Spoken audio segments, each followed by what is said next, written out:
14 տարի առաջ 2002-ի դեկտեմբերի 28-ին Զաքյան փողոցում հնչած դավադիր կրակոցները Հայաստանում աննախադեպ իրողություն արձանագրեցին։ Իր մանկության բակում հենց շքամուտքում սպանվեց Հանրային հեռուստառադիո ընկերության խորհրդի նախագահ, հայտնի հեռուստալրագրող, օրակարգ հաղորդաշարի հեղինակ Տիգրան Նաղդալյանը։ Տիգրանի մահով ցրվեց պատրանքը, թե Հայաստանում մասնագիտական գործունեության համար լրագրողներին չեն սպանում։ Տիգրանն անկախ Հայաստանի նոր լրագրության ամենավառ, տաղանդավոր եւ ազդեցիկ դեմքերից էր։ Հեռուստաեթերը նրա տարերքն էր եւ խոսքի իր կատարյալ մշակույթով, խորը վերլուծական մտքով եւ գերազանց հաճախ նաեւ խայթող հումորով նա որակապես նոր հեռուստաժուրնալիստիկա բերեց ազգային հեռուստատեսություն։ Հայաստանի պատուհանները երբ որ բացվեցին աշխարհին, մենք նաեւ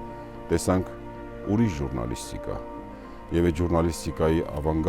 ավանգարդիստ, այսպես ասած, կամ լոկոմոտիվը կամ ուսուցանողը Տիգրան Նաղդալյանն է։ Մինչև ազգային հեռուստատեսությունը Տիգրանն արդեն լրագրողական հարուստ փորձառություն ուներ։ Ստեղծել եւ ղեկավարել էր ՀՅԴ մամուլի եւ տեղեկատվական կենտրոնը, փաստ լրատվական գործակալությունը, Ազատություն ռադիոկայանի եւ այդ շրջանի միակ այլընտրանքային լրատվամիջոցի Հայլուրի առաջատար լրագրողն էր։ Արդեն հանրային հեռուստատեսությունում երկրորդ շնչառությունը ստացած Հայլուրով եւ իր հեղինակային օրակարգ վերլուծականով Տիգրանը փորձում էր կերտել իր երազած հեռուստատեսությունը։ Այժմ հանրայինի լրատվական ծառայությունը վերադառնում է Տիգրան Նաղդալյանի օրակարգին։ Իսկ ինչի՞ չվերականգնել օրակարգը։ Չէ՞ որ այդ օրակարգը շատ լավ պրոյեկտ էր, նախագիծ էր։ Օրակարգը սիրում էին,